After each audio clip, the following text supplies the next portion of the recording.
ರಾಜ್ಯದ ಹವಾಮಾನ ವರದಿ ಇಂತಿದೆ. ರಾಜ್ಯದ ಉತ್ತರ ಒಳನಾಡಿನಲ್ಲಿ ನೈಋತ್ಯ ಮುಂಗಾರು ಸಕ್ರಿಯ, ದಕ್ಷಿಣ ಒಳನಾಡಿನಲ್ಲಿ ಸಾಮಾನ್ಯ, ಕರಾವಳಿಯಲ್ಲಿ ದುರ್ಬಲ, ಕರಾವಳಿಯ ಬಹುತೇಕ ಕಡೆ ಹಾಗೂ ಉತ್ತರ ಒಳನಾಡಿನಲ್ಲಿ ಅಲ್ಲಲ್ಲಿ ಮಳೆಯಾಗಿದೆ.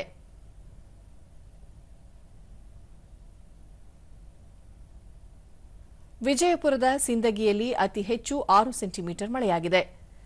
ಉಳಿದಂತೆ ಹುಣಸಗಿ, ಕಕ್ಕೇರಿ, ಕೆಂಬಾವಿ 5, ಚಿಂಚೋಳಿ 4, ಔರಾದ್, ಭಾಲ್ಕಿ, ದೇವರಹಿಪ್ಪರಗಿ, ಹುಮ್ನಾಬಾದ್, ಇಂಡಿ, ನೇಲೋಗಿ, ಸೈದಾಪುರ್ 3, ಭಾಗಮಂಡಲ, ಬೀದರ್, ಗೇರಸೊಪ್ಪ, ಗುರುಮಿಟ್ಕಲ್, ಕುಣಿಗಲ್, ಲೋಂಡಾ, ಮಾಗಡಿ, ಮಾನ್ವಿ ಸೇರಿದಂತೆ ಮತ್ತಿತರ ಕಡೆ 2 ಸೆಂಟಿಮೀಟರ್ ಮಳೆಯಾಗಿದೆ.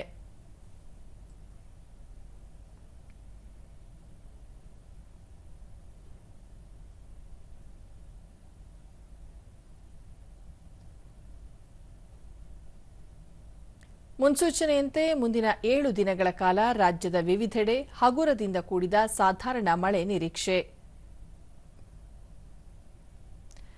ಕರಾವಳಿ ತೀರ ಪ್ರದೇಶದಲ್ಲಿ ಗಂಟೆಗೆ 45 ರಿಂದ 65 ಕಿಲೋಮೀಟರ್ ವೇಗದಲ್ಲಿ ಗಾಳಿ ಬೀಸಲಿದ್ದು, ಮೀನುಗಾರರು ಸಮುದ್ರಕ್ಕೆ ಇಳಿಯದಂತೆ ಎಚ್ಚರಿಕೆ ನೀಡಲಾಗಿದೆ. ಬೆಂಗಳೂರು ಸುತ್ತಮುತ್ತ ಸಾಮಾನ್ಯ ಮೋಡ ಕವಿದ ವಾತಾವರಣ, ಹಗುರ ಮಳೆ ಸಾಧ್ಯತೆ. ಗರಿಷ್ಠ 28, ಕನಿಷ್ಠ 20 ಡಿಗ್ರಿ ಸೆಲ್ಸಿಯಸ್ ತಾಪಮಾನ ದಾಖಲು ನಿರೀಕ್ಷೆ.